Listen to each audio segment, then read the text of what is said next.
Pernahkah kamu sadar, satu nafas saja yang Allah ambil, seluruh hidupmu selesai tanpa peringatan? Assalamualaikum warahmatullahi wabarakatuh. Kita sering mencari kedamaian dengan cara yang jauh, padahal rahasia ketenangan itu sangat dekat, bahkan sedang kamu lakukan tanpa sadar saat ini. Nafasmu. Ya, nafas yang keluar dan masuk ini bukan sekadar tanda hidup, tapi bukti bahwa Allah masih mengizinkanmu ada, masih memberi kesempatan, masih membuka pintu kembali. Masalah boleh menumpuk, hati boleh lelah, dunia boleh terasa sempit, tetapi selama nafas belum dicabut, berarti Allah belum selesai denganmu. Pertanyaannya bukan lagi, kenapa hidupku seperti ini? Melainkan, sudahkah aku mensyukuri nafas yang masih Allah titipkan? Karena dari satu nafas yang disadari dengan syukur, ketenangan yang selama ini kamu cari bisa mulai turun, pelan, dalam, dan mengubah caramu memandang hidup selamanya. Bab 1. Nafas yang terlupakan. Ada satu hal yang selalu setia menemani kita sejak lahir hingga detik ini, namun justru paling sering kita lupakan. Ia tidak bersuara, tidak menuntut perhatian, dan tidak pernah meminta balasan. Nafas. Keluar masuknya begitu halus, seolah ingin mengajarkan bahwa rahmat terbesar Allah seringkali hadir tanpa kegaduhan. Ketika manusia sibuk mengejar apa yang belum dimiliki, nafas terus bekerja diam-diam, menjadi bukti bahwa hidup masih diberi kesempatan. Dan di sanalah syukur seharusnya dimulai, bukan dari kelimpahan, tetapi dari kesadaran bahwa kita masih diizinkan bernafas hari ini. Pernahkah kita benar-benar berhenti sejenak, menarik nafas dalam-dalam, lalu bertanya kepada diri sendiri, dari mana semua ini berasal? Nafas bukan sekadar proses biologis, ia adalah amanah ruhani. Dalam setiap tarikan, ada izin dari Allah. Dalam setiap hembusan, ada rahasia yang tak terlihat. Jika izin itu dicabut, sekuat apapun manusia, sehebat apapun dunia yang ia bangun, semuanya runtuh dalam satu detik yang sunyi. Kesadaran inilah yang perlahan melunakkan hati, menyingkirkan kesombongan yang sering tak kita sadari. Syukur bukan hanya ucapan lisan, melainkan keadaan batin. Ketika nafas disyukuri, jiwa mulai tenang, bukan karena masalah hilang, tetapi karena hati menemukan tempat bersandar. Banyak orang mencari kedamaian dengan menumpuk distraksi, padahal kedamaian sering bersembunyi dalam kesederhanaan. Nafas yang disadari dengan penuh syukur menjadi jembatan antara tubuh yang lelah dan ruh yang rindu pulang. Di sanalah doa tak lagi harus diucapkan, karena kehadiran itu sendiri sudah menjadi ibadah. Dalam tradisi para ulama dan orang-orang arif, nafas adalah zikir yang paling jujur. Ia tidak bisa dipalsukan.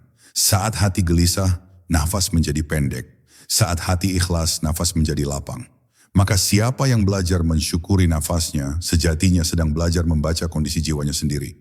Setiap tarikan adalah pengakuan akan ketergantungan kita kepada Allah. Dan setiap hembusan adalah penyerahan diri bahwa kita tak memiliki kuasa apa-apa tanpanya. Bab ini bukan sekadar pembuka, tetapi undangan halus untuk kembali pulang ke dalam diri. Sebelum melangkah lebih jauh, sebelum mencari jawaban besar tentang hidup dan takdir, berhentilah sejenak. Tarik nafasmu perlahan, rasakan kehadirannya. Di sanalah awal dari syukur yang sejati, syukur yang tidak ribut, tidak pamer, namun mampu membuka pintu kedamaian yang selama ini kita cari kemana-mana, padahal ia sudah bersemayam sangat dekat, sedekat nafas yang sedang kau hirup sekarang. Bab 2. Syukur yang tidak bersyarat. Kebanyakan manusia baru belajar bersyukur ketika keinginannya terpenuhi, ketika doa-doanya terasa dijawab dengan cara yang ia sukai. Padahal syukur sejati justru lahir saat hati mampu menerima, bahkan ketika hidup berjalan tidak sesuai rencana. Ada rahasia besar di balik syukur yang tidak bersyarat, syukur yang tidak menunggu keadaan membaik. Ia tumbuh dari keyakinan bahwa Allah tidak pernah salah dalam memberi dan tidak pernah terlambat dalam mengatur. Di titik ini, syukur berubah dari sekadar reaksi menjadi sikap hidup. Seringkali kita mengira ketenangan datang setelah masalah selesai, setelah luka sembuh, setelah beban terangkat. Namun orang-orang yang arif memahami satu hal yang lebih dalam. Ketenangan justru hadir ketika hati berhenti melawan takdir. Syukur mengajarkan kita untuk berhenti bertanya, mengapa ini terjadi padaku? Lalu perlahan beralih pada bisikan yang lebih jujur. Apa yang ingin Allah ajarkan melalui ini? Pertanyaan itu tidak menghapus sakit, tetapi mengubah arah pandang dari keluhan menuju pemahaman. Ada momen-momen dalam hidup yang terasa gelap, seakan cahaya ditarik menjauh. Pada saat itulah syukur diuji, bukan dalam bentuk senyuman, tetapi dalam kesabaran yang sunyi. Mensyukuri nafas di tengah sesak dada, mensyukuri detak jantung di tengah kecemasan, adalah bentuk ibadah yang jarang disadari nilainya. Allah tidak selalu menguji untuk menjatuhkan, terkadang Dia menguji untuk mendekatkan, agar manusia berhenti bergantung pada dunia dan mulai bersandar sepenuhnya kepadanya. Syukur yang dalam tidak membuat seseorang pasrah tanpa usaha, justru sebaliknya. Ia melahirkan kekuatan yang lembut namun kokoh. Orang yang bersyukur hatinya tidak mudah rapuh karena ia tahu bahwa apapun yang diambil Allah tidak akan pernah lebih besar dari apa yang telah Dia titipkan. Nafas yang terus mengalir menjadi saksi bahwa harapan belum ditutup. Selama masih bisa bernafas, pintu kembali selalu terbuka. Bab ini mengajak kita untuk menyelami syukur pada lapisan yang lebih dalam. Bukan syukur karena hidup terasa manis, tetapi syukur karena Allah masih membersamai. Ketika syukur tidak lagi bergantung pada keadaan, disitulah kedamaian mulai menetap. Bukan kedamaian yang riuh oleh tawa, melainkan kedamaian yang tenang, dewasa, dan penuh keyakinan. Kedamaian yang lahir dari hati yang akhirnya mengerti, apapun yang terjadi, Allah tetap layak disyukuri. Bab 3. Nafas sebagai zikir yang sunyi. Di tengah hiruk-pikuk dunia yang tak pernah benar-benar diam, ada satu zikir yang terus berlangsung tanpa perlu suara, tanpa perlu lafaz yang diucapkan. Ia adalah nafas. Setiap tarikan dan hembusannya membawa pesan yang sama, bahwa hidup ini sedang ditopang oleh kekuasaan yang maha lembut.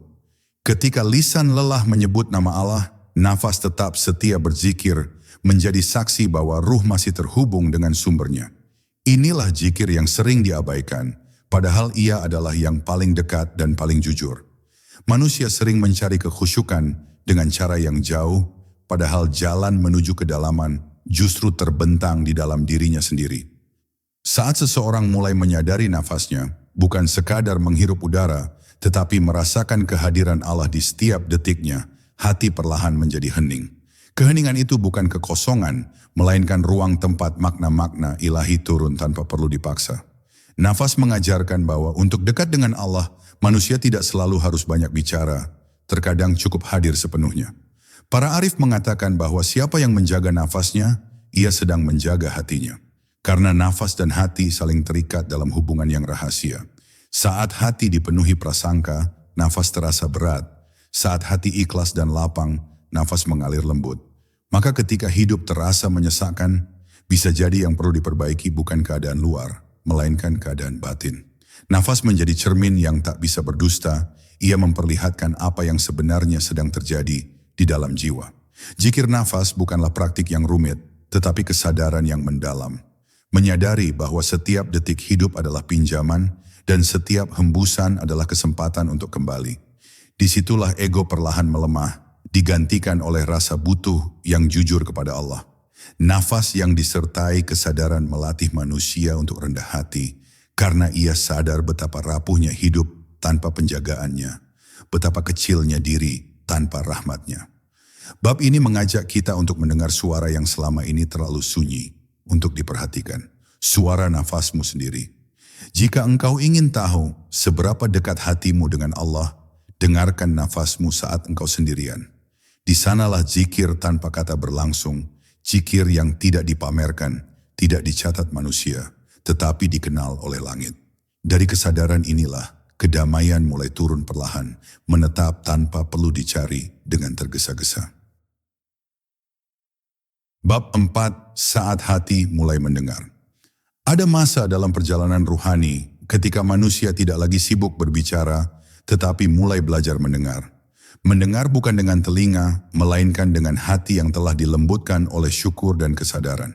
Pada tahap ini, nafas tidak lagi sekadar keluar dan masuk, ia menjadi irama yang menuntun jiwa menuju keheningan yang bermakna. Dalam diam itu, manusia mulai menyadari bahwa selama ini Allah selalu berbicara, hanya saja hati terlalu bising untuk menangkap pesannya. Kebisingan terbesar bukan berasal dari dunia luar, melainkan dari dalam diri sendiri. Keinginan yang tak ada habisnya, ketakutan akan kehilangan, dan kegelisahan tentang masa depan seringkali menutup pintu ketenangan.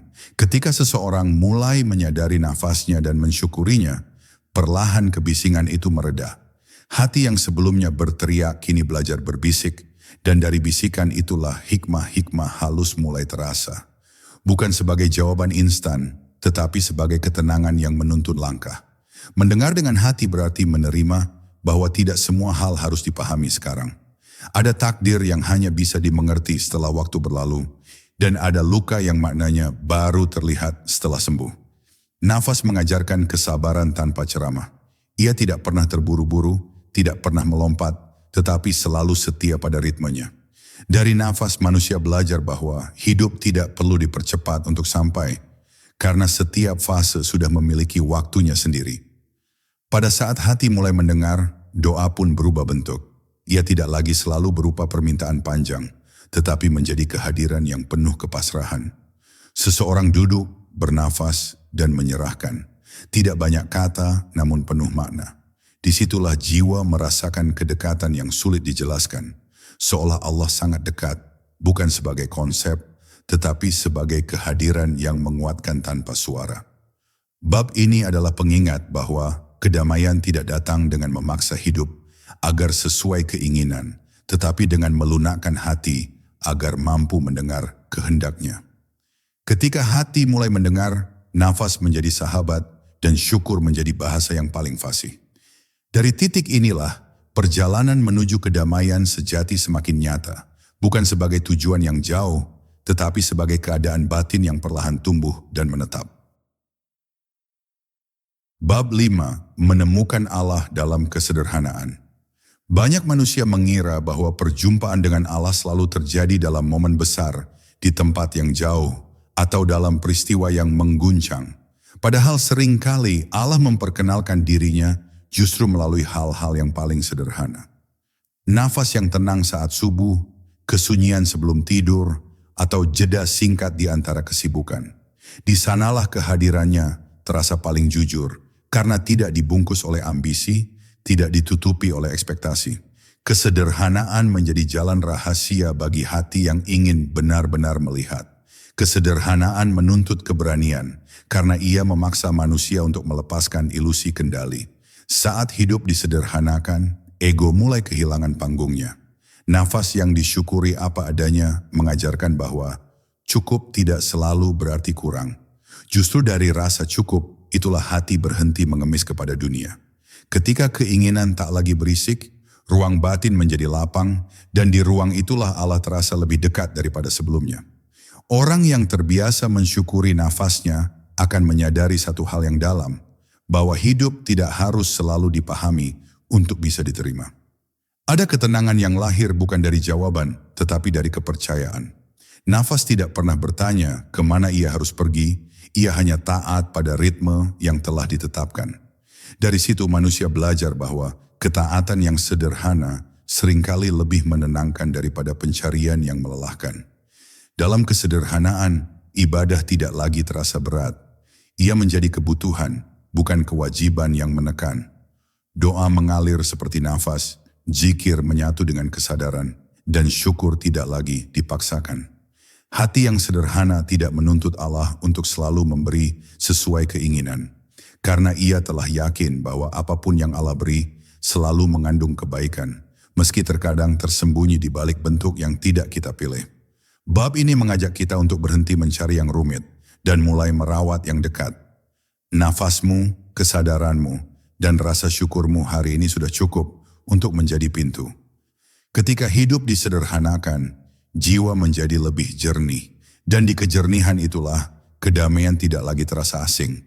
Karena ternyata ia selalu menunggu di tempat yang paling sederhana, di dalam diri yang mau berserah.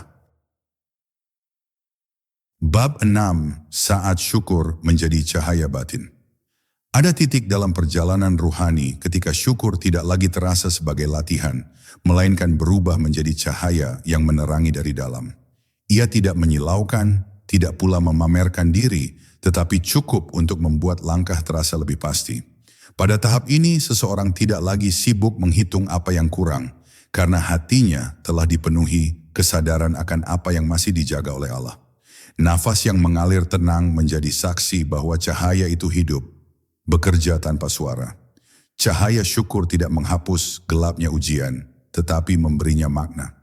Seperti lentera kecil di malam hari, ia tidak membuat jalan menjadi siang, namun cukup untuk mencegah kita tersesat. Orang yang bersyukur dengan kesadaran akan merasakan bahwa hidup tetap bernilai, bahkan ketika keadaan tidak ideal. Nafas yang disyukuri mengajarkan bahwa Allah tidak pernah meninggalkan hambanya sendirian di dalam gelap. Selalu ada petunjuk bagi hati yang mau peka.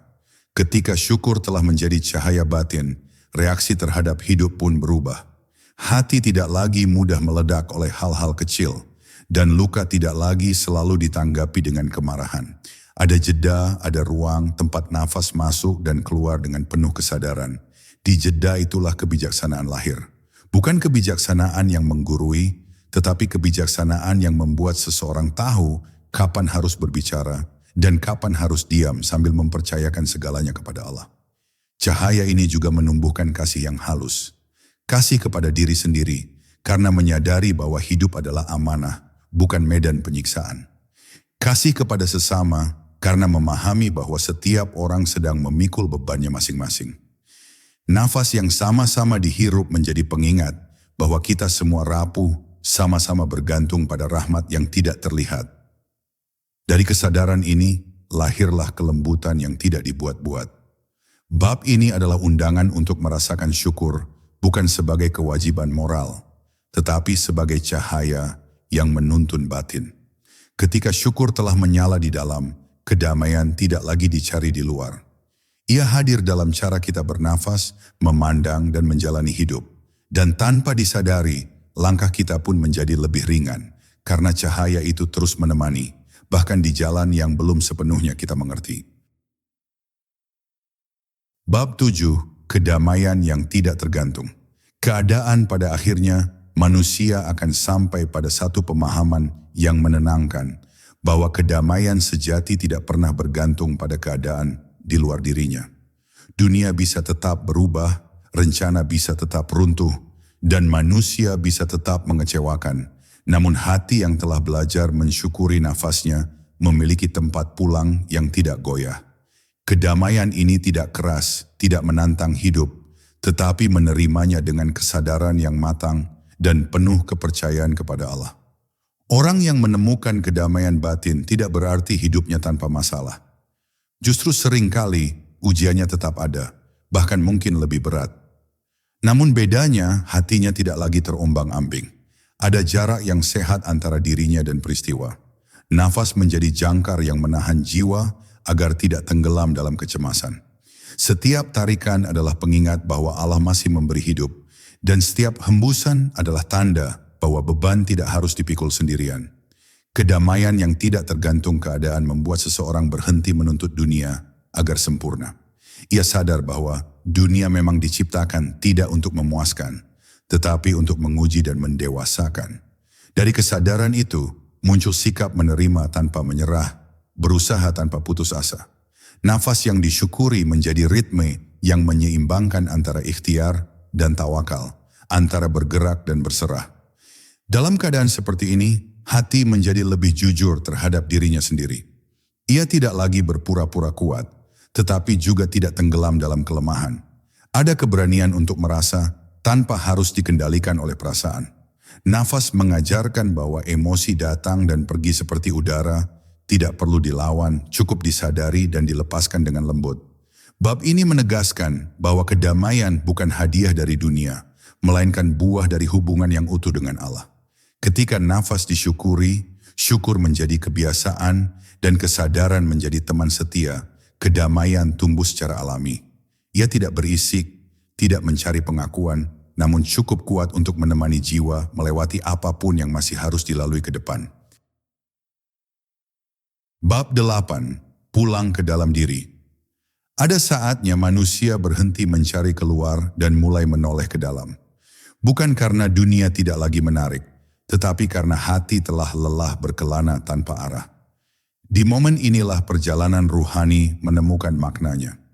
Nafas yang dulu dianggap biasa kini menjadi penunjuk jalan, mengantar jiwa pulang ke ruang terdalam yang selama ini jarang disinggahi. Ruang di mana kejujuran tidak bisa disembunyikan, dan syukur hadir apa adanya. Pulang ke dalam diri bukan berarti menjauh dari kehidupan, tetapi berdamai dengannya. Seseorang mulai mengenali batasnya, menerima rapuhnya, dan menghormati proses yang sedang dijalani. Nafas mengalir sebagai pengingat bahwa hidup tidak harus selalu dipahami secara utuh untuk bisa dijalani dengan tenang. Dalam kesadaran ini, manusia berhenti menghakimi dirinya sendiri dengan standar yang melelahkan dan mulai melihat dirinya sebagai hamba yang sedang belajar. Di ruang batin yang hening, doa tidak lagi terdengar seperti permintaan yang terburu-buru. Ia menjadi dialog yang lembut, bahkan terkadang hanya berupa kehadiran yang penuh rasa butuh. Nafas yang disyukuri membawa jiwa pada pengakuan terdalam, bahwa tanpa Allah tidak ada apa-apa yang benar-benar bisa ditopang. Pengakuan ini bukan kelemahan, melainkan sumber kekuatan yang paling jujur. Ketika seseorang terbiasa pulang ke dalam dirinya, ia tidak mudah terseret oleh hiruk-pikuk penilaian orang lain. Hatinya memiliki poros, dan poros itu terhubung dengan Allah. Nafas menjadi pengikat antara dunia dan akhirat, antara kesibukan dan keheningan. Dari titik ini, hidup tetap berjalan, namun tidak lagi terasa kosong, karena ada makna yang terus menyertai setiap langkah. Bab ini mengajak kita untuk menjadikan diri sebagai tempat kembali, bukan pelarian. Saat dunia terasa berat, saat pikiran terasa penuh, kembalilah pada nafasmu. Di sanalah Allah menunggumu dengan kelembutan yang tidak pernah pergi. Pulang ke dalam diri berarti pulang kepada kesadaran, dan dari kesadaran itulah kedamaian menemukan rumahnya.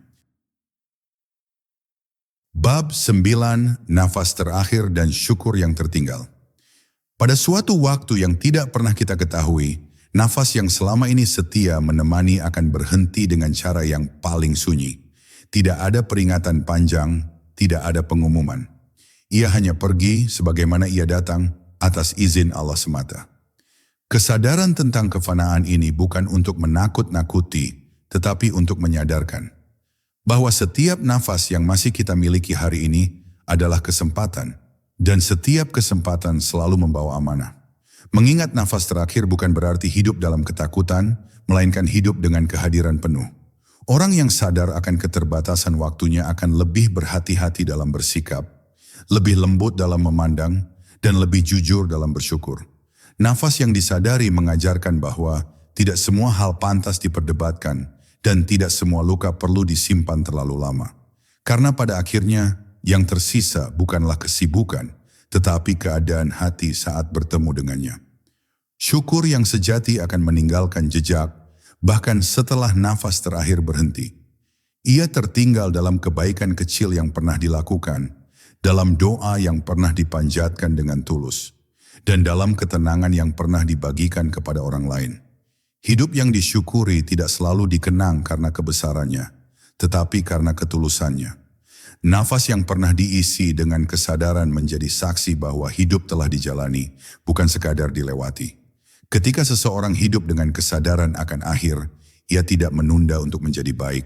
Ia memahami bahwa menunggu waktu yang tepat seringkali hanya cara halus untuk menunda perubahan. Nafas yang masih ada hari ini adalah undangan untuk kembali, untuk memperbaiki niat, dan untuk melunakkan hati. Tidak perlu menunggu sempurna, karena kesadaran itulah awal dari kesempurnaan yang Allah kehendaki. Bab ini adalah pengingat yang lembut namun tegas, bahwa hidup ini sementara, dan justru karena itu ia sangat berharga. Selama nafas masih mengalir, pintu syukur masih terbuka. Dan ketika saat itu tiba, semoga yang tertinggal bukan penyesalan, melainkan ketenangan. Ketenangan karena setiap nafas telah dijalani dengan sadar, dengan syukur, dan dengan keyakinan bahwa Allah selalu dekat hingga akhir. Bab 10, kedamaian sebagai warisan ruhani. Pada akhirnya, perjalanan ini tidak berhenti pada diri kita sendiri. Kedamaian yang lahir dari nafas yang disyukuri bukan hanya untuk dinikmati, tetapi untuk diwariskan secara diam-diam melalui sikap, tutur kata, dan kehadiran. Orang yang hatinya tenang tidak perlu banyak menjelaskan, karena ketenangan itu berbicara dengan caranya sendiri. Ia hadir sebagai ruang aman, sebagai jeda di tengah dunia yang terlalu cepat, sebagai bukti bahwa hidup bisa dijalani tanpa terus-menerus gelisah. Kedamaian sebagai warisan ruhani tidak ditinggalkan dalam bentuk harta atau nama besar, tetapi dalam pengaruh halus yang menetap. Anak-anak belajar dari cara kita bernafas saat marah. Orang-orang di sekitar merasakan dari cara kita menyikapi kehilangan. Nafas yang disyukuri melahirkan respon yang lembut, dan dari kelembutan itulah nilai-nilai hidup berpindah tanpa paksaan. Inilah dakwah yang paling sunyi, namun paling dalam. Ketika seseorang hidup dengan kesadaran nafas dan syukur, ia menjadi pengingat tanpa harus menunjuk. Kehadirannya mengajak orang lain untuk melambat, untuk sadar, untuk kembali. Bukan karena ia merasa lebih baik, tetapi karena ia telah merasakan betapa beratnya hidup tanpa kedamaian batin. Nafas yang mengalir menjadi saksi bahwa perubahan tidak selalu harus keras, terkadang cukup dengan konsistensi dalam kesadaran. Warisan ruhani ini akan terus hidup bahkan ketika jasad telah kembali ke tanah. Ia hidup dalam doa-doa yang terinspirasi, dalam hati yang tersentuh, dan dalam jiwa yang menemukan keberanian untuk berdamai dengan hidupnya sendiri. Nafas yang dulu disyukuri kini menjadi cerita tanpa kata, mengalir sebagai pengaruh yang tak terlihat namun nyata. Inilah makna hidup yang melampaui waktu. Bab terakhir ini bukan penutup, melainkan pengembalian. Pengembalian kepada dirimu, kepada nafasmu, dan kepada Allah yang selalu setia menjaga.